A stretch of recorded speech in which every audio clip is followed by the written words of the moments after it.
Hi guys, मेरे YouTube channel में आपका हार्दिक स्वागत है। अगर आपने अभी तक चैनल को सब्सक्राइब ना किया तो देरी किस बात की, जल्दी से चैनल को सब्सक्राइब कर लीजिए। उसके बाद बेल आइकन पर प्रेस कर दीजिए और उसके बाद ऑल पर क्लिक कर दें ताकि आने वाले सभी नोटिफिकेशन आपको मिलते रहें।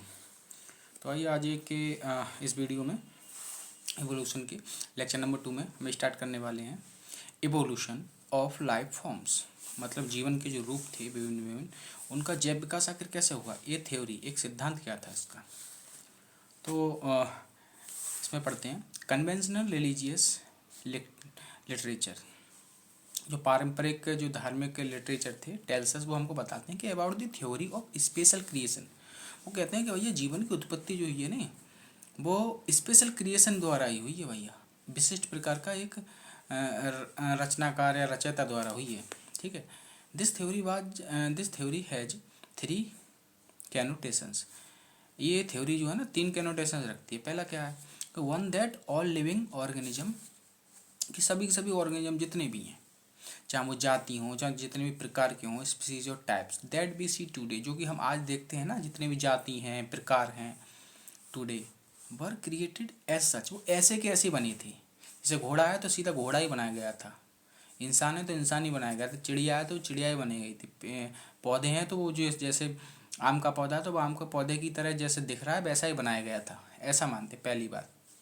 दूसरा क्या था, जैसे जनरली हम देख ही सकते हैं ना, धर्म ग्रंथों में ज़्यादातर क्या बताया जाता है कि हाँ देखो, जैसे घोड़ा बना दिया तुमको, देखो चिड़िया बना देंगे, इस तरीके की। तो इससे ध्यान भी रहता है एकदम से, जो कि हम बचपन से सुनते हैं इस तरह की बात। तो पहला तो पॉइंट हमको ये हो गया, याद रहेगा हमेशा इस तरीके से। ठीक है। तभी तो कहते हैं कि अपने जनरल डेली लाइफ में उतार लिया करो चीज़ों को जितना पॉसिबल हो सके। दूसरा क्या था, दूसरा था that the diversity was always the same, कि जो जैव विविधता है ना वो ऑलवेज सेम ही रही थी साहब। सिंस क्रिएशन, जब से मतलब उत्पन्न, जब से बनने शुरू हुई हैं चीज़ें, तब से डाइवर्सिटी सेम ही रही है। And will be the same in future also, और भी कह रहे हैं फ्यूचर में भी समान रहेगी। इनका मतलब ये है कि जितनी जातियाँ स्टार्टिंग में थी, जितनी उतनी आज हैं, और फ्यूचर में भी उतनी रहेंगी। ये था इनका मतलब। ये दूसरी बात थी, जबकि इसको हम साफ साफ देखते थे, ऐसा कहाँ है। ठीक है। कितनी ज़्यादा जातियाँ जो है एक्सटिंक्ट होती आ रही, विलुप्त होती आ रही हैं। तो ये तो क्या था, रिलीजियस लिटरेचर के अकॉर्डिंग था। तीसरा क्या था, that earth is about 4000 years old. इनके रिलीजियस लिटरेचर के अकॉर्डिंग था, कन्वेंशनल रिलीजियस लिटरेचर के अकॉर्डिंग ये भी था कि पृथ्वी जो है ना केवल 4000 साल पुरानी है। ठीक है, 4000 साल पुरानी है, ये केवल मानते थे कि ज़्यादा ना, बस 4000 साल पुरानी। All these ideas were strongly challenged. ये तीनों के तीनों आइडियाज़ ना, इस प्रकार के सभी आइडिया जो स्ट्रांगली चैलेंज किए गए थे। कब? During the 19th century. 19th century का क्या मतलब होता है पता है? 19th सेंचुरी का मतलब 1901, 1902, 1952 ऐसा नहीं होता है। 19th सेंचुरी का मतलब होता है उससे एक कम करो, मतलब 1900 आ ना पाए उससे पहले, उससे पहले का 100 सालें होती हैं, वो 19th सेंचुरी में कहा जाएगा। जैसे 1801, 1802, 1856, 1899 तक। ठीक है। 1900 भी कहा जाएगा, फिर 1900 जब एक आएगा तब वो 20वीं शताब्दी आती है। इसलिए तो अभी हम क्या चल रहे हैं, 2024, 2025 इस तरीके चलेंगे, 2023। तो ये क्या चल रहा है, ये 21वीं शताब्दी चल रही है। ठीक है। तो ऐसे करके जब 2099 आ जाएगा, 3000 आएगा, जब 3001 आएगा, 3001 नहीं आएगा, यही तो गलती करते हैं, इसलिए मैंने जानबूझ के कहा है। क्या आएगा, 2100 करके शुरू होगा ना फिर। ठीक है, 2101, तो वो आएगी 22वीं शताब्दी। ठीक है। अब देखो यहाँ देखो तो हो गया 19th सेंचुरी। तो 19th सेंचुरी के अकॉर्डिंग चैलेंज किया गया। कब चैलेंज किया गया, ध्यान रखना, 19th सेंचुरी देती 1800 कुछ। ठीक है। बेस्ड ऑन ऑब्जर्वेशन, ऑब्जर्वेशन पर आधारित होकर के, made during a sea voyage in a sailship, जो कि सी वॉयज के दौरान एक सेलशिप, एक मतलब व्यापार करने वाला ही जहाज़ था, कॉल्ड HMS बीगल। ठीक है। तो इसका स्पेलिंग अपना नीट में तो नहीं पूछा गया, लेकिन कुछ PMT एग्जाम में भी पूछा गया था एक बार, इसकी स्पेलिंग भी पूछ ली गई थी बीगल की। तो आप थोड़ा याद रख ही सकते हैं, ध्यान रखना, BEAGLE। ठीक है, HMS बीगल, ऐसे ध्यान रखें। इस तरीके से इसको ध्यान रख सकते हैं। जैसे उसको हकलाता हुआ छोटा बच्चा बोलेगा तो SMS को क्या बोलेगा, हकलाता हुआ बच्चा, SMS। ये उनके लिए बताता हूँ जो स्टार्टिंग में पढ़ रहे होते हैं, भूल जाते हैं इतना भी को कौन सा बीगल था। तो हकलाता हुआ बच्चा SMS शब्द बोलेगा भी तो शुरू में ही तो हकलाएगा, बाकी तो सभी सही बोलेगा। सो HSM नॉट SMS, तो वो क्या बोलेगा, SMS को बोलेगा HMS। ठीक है, ऐसे करके ध्यान रख सकते हैं। शुरू में हकलाएगा मतलब एस की जगह वो एच बोलेगा, तो SMS बीगल, HMS बीगल। ठीक है। राउंड दी वर्ल्ड, पूरे संसार मतलब चार्ल्स डार्विन जो थे, कंक्लूडेड, उन्होंने निष्कर्ष निकाला दैट की एग्जिस्टिंग लिविंग फॉर्म की जितनी भी एग्जिस्ट करती हैं आज, जो हम लिविंग फॉर्म देखते हैं, जीवन के लिविंग ऑर्गेनिज्म देखते हैं, लिविंग फॉर्म देखते हैं, share similarity to varying degree, वो शेयर करते हैं सिमिलरिटी टू बेयरिंग डिग्री, विभिन्न प्रकार की डिग्री की सिमिलरिटी शेयर करती है। नॉट ओनली एमंग देमसेल्फ, आपस में ही नहीं, but also with life forms that existed millions of years back. ये कह रहे हैं कि विभिन्न प्रकार की सिमिलरिटी आपस में ही नहीं शो करती, बहरहाल जो मिलियंस ऑफ ईयर्स बैक हमारे पूर्वज रहे थे उनसे भी सिमिलरिटी शो करती हैं, विविध डिग्री की। ठीक है। Many such life forms don't exist any more, और ये कह रहे हैं कि इस प्रकार की लाइफ फॉर्म जो है ना, वो ऐसा नहीं है कि आगे भी ऐसी बनी रहेगी। Many such life forms do not exist any more, इस तरीके जीवन के रूप है, ऐसा नहीं है कि आगे ऐसे बने रहेंगे, आगे एग्जिस्ट नहीं करेंगे ऐसे कैसे। There had been extinctions of different life forms, अब हम जानते हैं विलुप्तियाँ हो रही, कितनी ज़्यादा विलुप्त हो चुकी हैं। ठीक है। बायोडाइवर्सिटी में हम पढ़ेंगे कितना ज़्यादा है, सी काव है वगैरह है। ठीक है। बहुत सी सारी जातियाँ एक्सटिंक्ट होती जा रही। ठीक है। तो उसमें काफ़ी चीज़ें पढ़ते हैं। तो बाकी जो है there had been extinction of different life form, तो यही कहना चाह रहे हैं कि भैया कितने ज़्यादा जीवन के रूपों का तो विलुप्ति हो भी चुकी है। In the years gone by just as new forms of life arose at different period, और पिछले कुछ सालों में बहुत से विलुप्ति भी हो चुकी हैं और कुछ नई जातियाँ बन भी चुकी हैं। नई new forms of life arrows of different periods of history of earth के इतिहास के डिफरेंट पीरियड में नई नई जातियाँ बनी हुई हैं। तो there has been gradual evolution of life form, जीवन के रूपों का जो है ना धीमे धीमे जैव विकास हो रहा है साहब। एनी पॉपुलेशन, कोई भी जनसंख्या जो है, एनी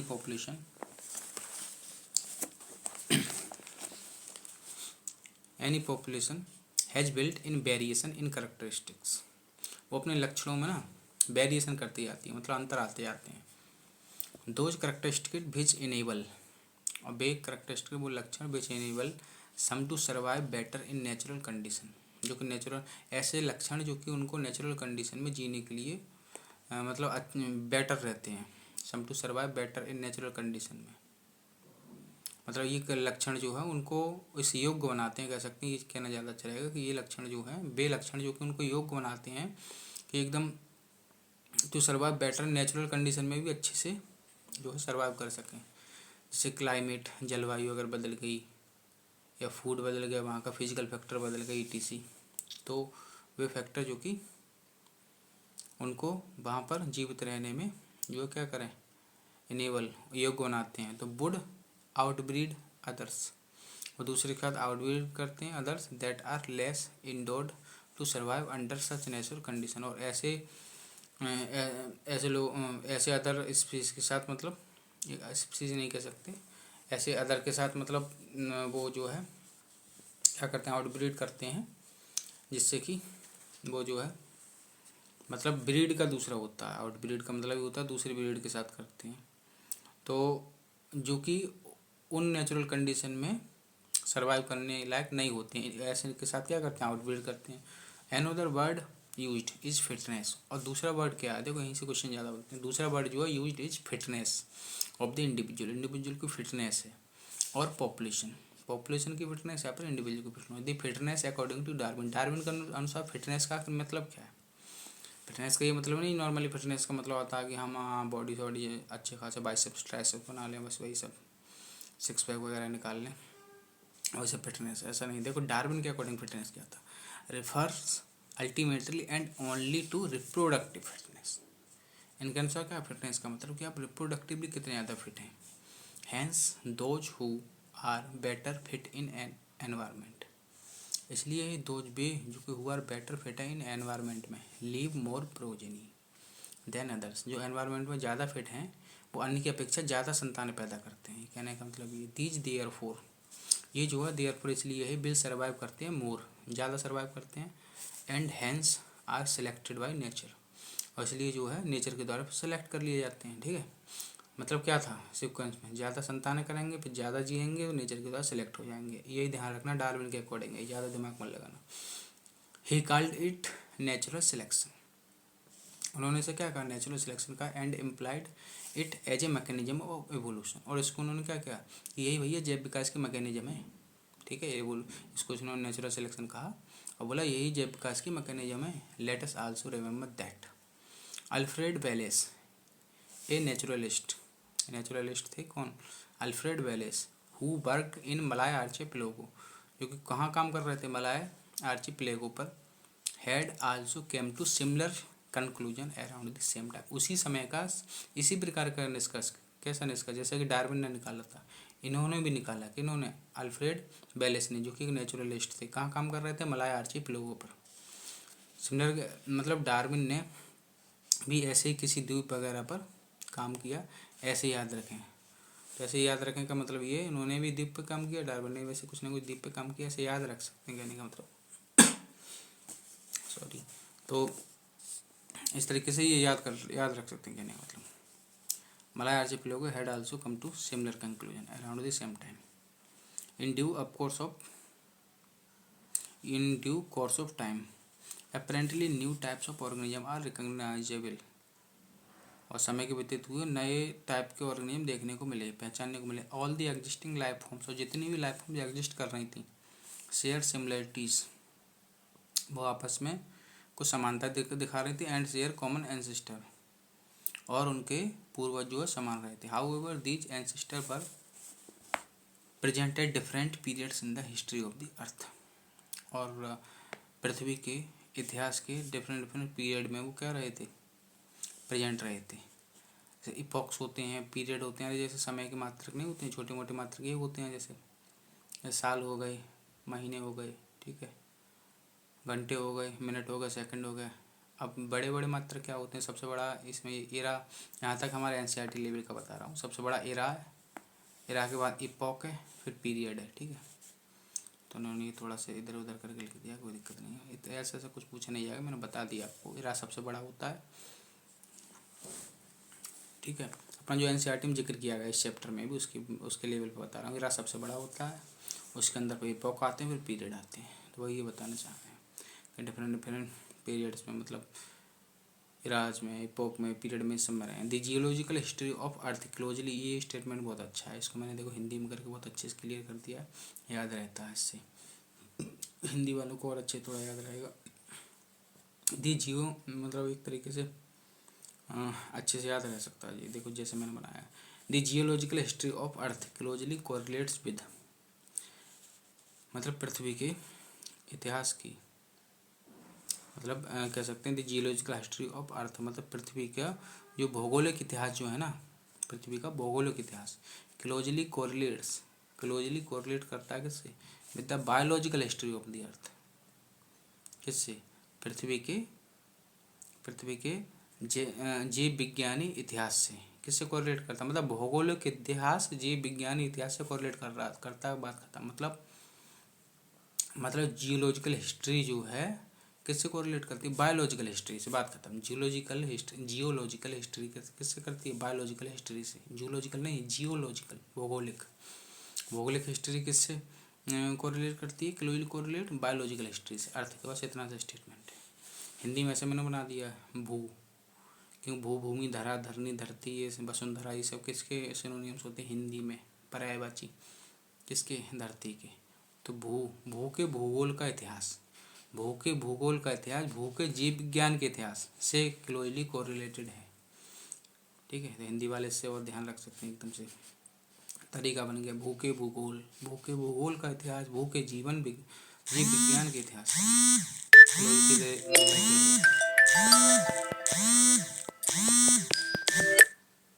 ठीक है, तो इस तरीके से ही कर सकते हैं इतना। ठीक है, तो यहाँ तक ये हो गया। The geological history of earth closely correlated with the, यहाँ तक हो गया। ए कॉमन परमिसिबल कंक्लूजन, एक कॉमन परमिसिबल जो कंक्लूजन है इज दैट, वो क्या है, वो है कि अर्थ इज वेरी ओल्ड, कि अर्थ क्या है, बहुत ही पुरानी है, नॉट थाउजेंड्स ऑफ ईयर, कि जैसा कि कन्वेंशनल रिलीजियस लिटरेचर बता रहे थे कि साहब लगभग 4000 साल पुरानी है, ऐसा नहीं है, बहुत ही ज़्यादा पुरानी है, हज़ारों में नहीं है। As was thought earlier but billions of years old, जैसा कि हमने पढ़ ही चुके हैं, कितना है 4.5 बिलियन ईयर्स है वो अप्रॉक्स, ठीक है। तो ये बताना चाह रहा है, ठीक। बाकी जो है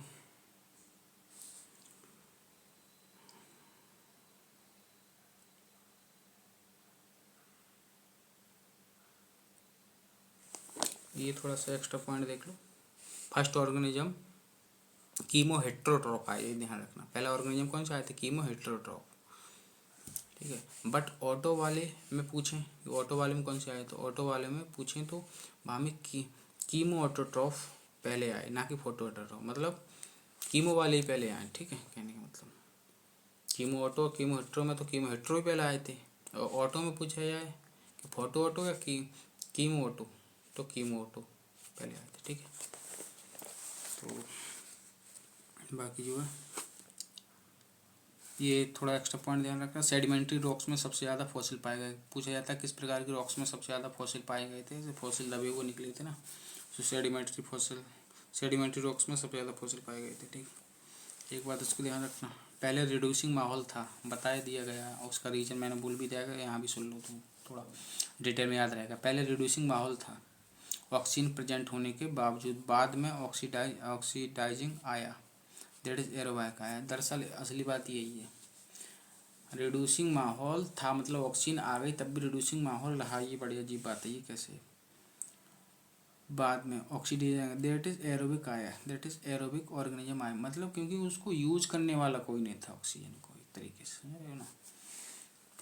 तो किसी के रेस्पेक्ट में ही तो कोई चीज़ बोलेंगे, जब ऑक्सीजन को यूज़ करने वाला होगा तभी तो कहेंगे कि ये एरोबिक वाले हैं, ये ऑक्सीजन को यूज कर रहे हैं, ठीक है। दैट इज एनएरोबिक, तभी तो एनएरोबिक बैक्टीरिया थे पहले, तो पहले क्या था, एनएरोबिक बैक्टीरिया थे, क्योंकि ऑक्सीडाइज करने वाली ऑक्सीजन का ऑक्सीडाइजिंग प्रॉपर्टी यूज करने वाला कोई नहीं था, बहुत ज़्यादा इंपॉर्टेंट बात है, यूज करने वाला कोई नहीं था, ठीक है।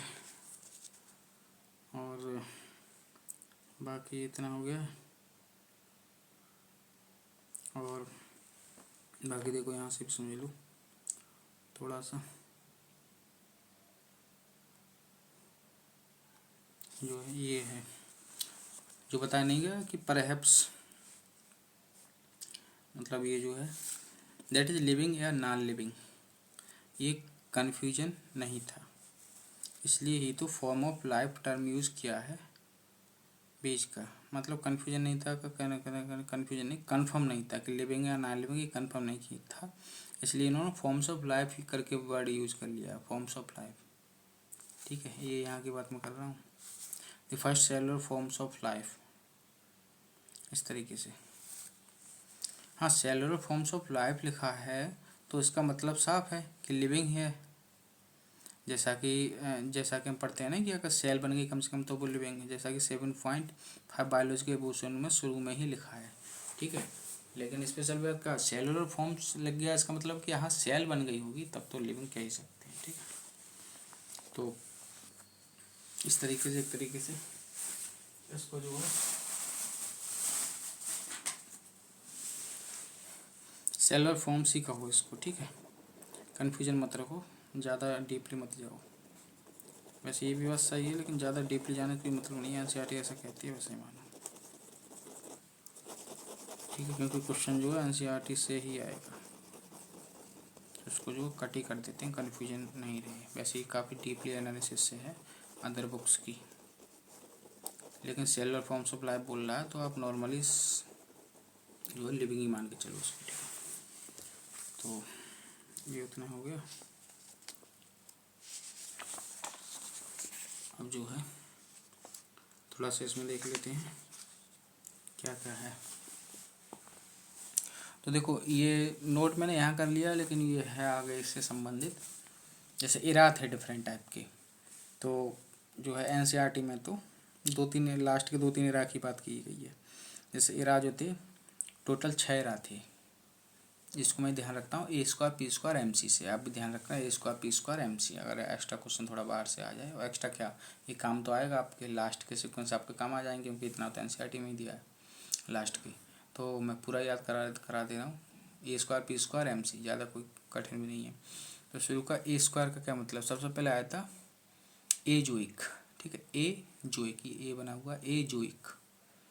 ए मीन्स क्या होता है, ए या अन कोई चीज़ कहीं लग जाता है तो इसका मतलब क्या होता है कि बिना, मतलब उसके बिना, मतलब विदाउट।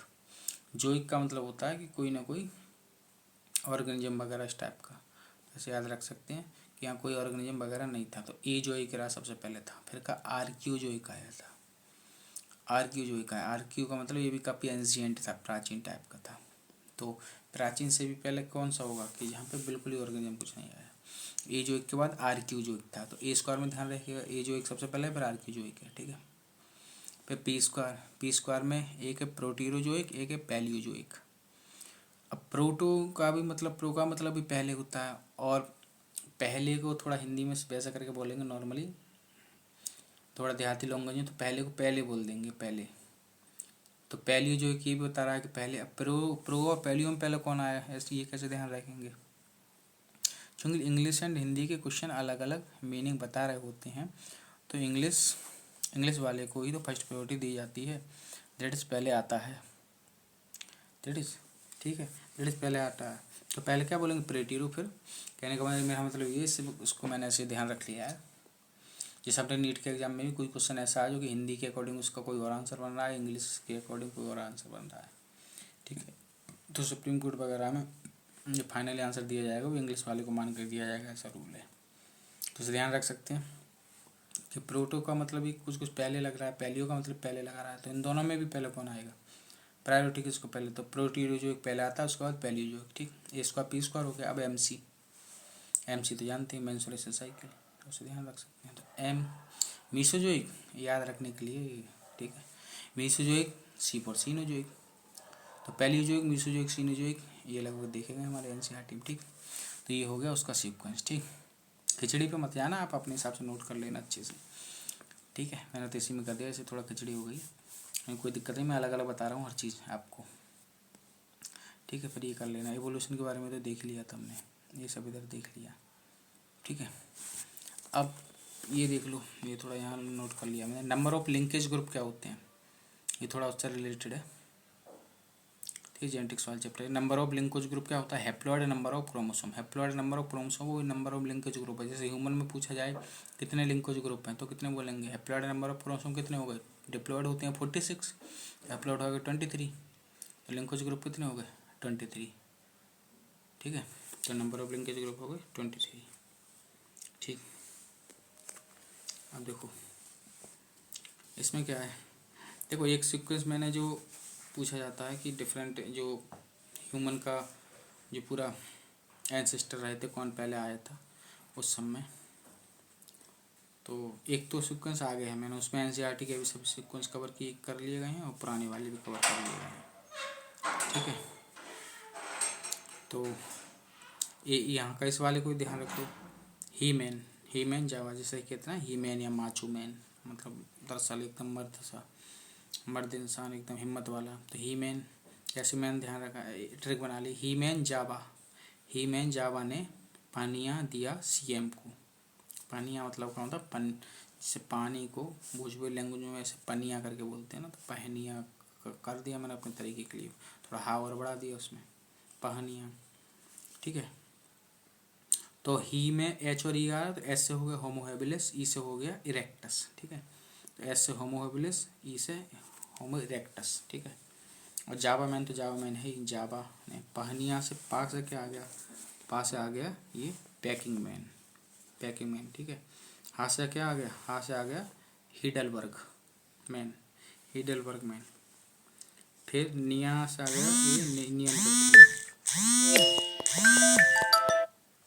निया से आ गया क्या, नियंडरथल मैन, ठीक है, ये नियंडरथल मैन, ठीक। फिर दिया से कुछ नहीं, ऐसे ट्रिक के लिए। फिर सी से हो गया, सी से क्या होगा, क्रोमैग्नियन मैन, क्रो-मैग्नन का साइंटिफिक नेम क्या होता है? होमो सेपियंस फॉसिलिस भी होता है इसका साइंटिफिक नेम। और एम से क्या आ गया? Modern man. ठीक, मॉडर्न मैन। ठीक है, तो इस तरीके से ये सीक्वेंस हो गया पूरा। या एक क्वेश्चन पूछा जाता है रिसेंट या फिर direct ancestor of the modern man, कि मॉडर्न मैन का डायरेक्ट एंसेस्टर क्या है या फिर रिसेंट एंसेस्टर क्या है मॉडर्न मैन का, तो वो क्या कह रहता है? That is Cro-Magnon. क्रो-मैग्नन को बताना है, मतलब होमो सेपियंस फॉसिलिस को बताना। ठीक है, तो बाकी अभी जो है आज जो है इतना ही देखते हैं। बाकी जो है ये थोड़ा और देखो तो देख लो, थोड़ा सा एक्स्ट्रा है बस। Source of energy in primitive atmosphere. Primitive atmosphere में सोर्स ऑफ एनर्जी क्या था? तो source of energy primitive atmosphere में तो अल्ट्रावायलेट रेज थी, उसके बाद इंफ्रारेड एंड कॉस्मिक रेज को क्रमशः प्रायोरिटी दे देना। पहले अल्ट्रावायलेट रेज ही बताना कि प्रिमिटिव एटमॉस्फेयर होती तब एनर्जी कहाँ से मिलती, तो यूवी रेज से मिलती थी। सेकंड प्रायोरिटी इंफ्रारेड को दे देना अगर ये ऑप्शन बना हो, तो फिर कॉस्मिक रेज को देना। ठीक है, ठीक है। और मैंने जो ट्रिक याद की है उसमें गामा एक्स केवल 2 आयनाइजिंग रेडिएशन है, बाकी बाद के सभी नॉन आयनिंग रेडिएशन है। जैसे इलेक्ट्रोमैग्नेटिक वेव की ट्रिक होती है, मैंने बनाई है गामा एक्स यूवी इमरल, ये वेवलेंथ के इंक्रीजिंग ऑर्डर में है। गामा एक्स का क्या मतलब? गामा रेज एक्स रेज, फिर यूवी का मतलब है यू से अल्ट्रावायलेट रेज है पूरा, बी से विजुअल रेज है। ठीक है, यूवी इमरल इंफ्रारेड, एम से माइक्रोवेव, आर से रेडियो वेव, एल से लॉन्ग रेडियो वेव। तो इसमें मैंने ऐसे ध्यान रख सकते हैं कि गामा रेज और एक्स रेज क्या होती है? शुरू की दो हैं वो आयनाइजिंग है। ठीक है, बाकी बात के सब नॉन आयनाइजिंग रेडियस। ठीक है, वेव है। और ये इतना हो गया था। स्टेनली मिलर वाली ही चारों चीज़ें ले लेना, बस हाइड्रोजन की जगह कार्बन डाइऑक्साइड ले लो। वो वहाँ का ट्रिक है जो मैंने बताया था कल, कि पिघले हुए मास से क्या करना था? Methane, carbon dioxide, water vapour और अमोनिया। तो ये बताया कि स्टेनली मान, ऐसे भी ध्यान रख सकते हैं चारों चीज़ों को कि स्टेनली मिलने वाली चीज़ें सभी चीज़ें, बस हाइड्रोजन की जगह क्या ले लेना? CO2 ले लेना। ठीक है, बस ये CO2 ले लेना हाइड्रोजन की जगह। बाकी यही तो थी, मेथेन थी, वाटर पेपर था, अमोनिया थी, हाइड्रोजन थी। तो पिघले हुए मास से क्या बना इससे? क्योंकि वो चीज़ें ध्यान देती हैं स्टेनली मिलर वाली, तो बस H2 की जगह CO2 ले लेना, उसकी ट्रिक है। ये आपके लिए चीज़ों को सिंप्लीफाई करने के लिए, इसको खिचड़ी मत समझना। ठीक है, बहुत ज़्यादा सिंप्लीफाई कर देंगे आपको चीज़ें। Homo erectus is preceded by Homo habilis, that is, इसका मतलब क्या होगा कि होमो इरेक्टस होमो हैबिलिस से बना है। सो याद के लिए प्रेसिडेड बाई को प्रोड्यूस्ड बाई पढ़ो। ठीक है, तो ये भी आपका हो गया इतना। बाकी अगली वीडियो में देखते हैं। बाकी वीडियो अगर अच्छा लगा हो तो वीडियो को लाइक करें, कमेंट करें, शेयर करें ज़्यादा से ज़्यादा फ्रेंड के साथ, ताकि सभी को इस वीडियो का फ़ायदा मिल सके। बाकी वीडियो देखने के लिए बहुत बहुत धन्यवाद, बने रहिए।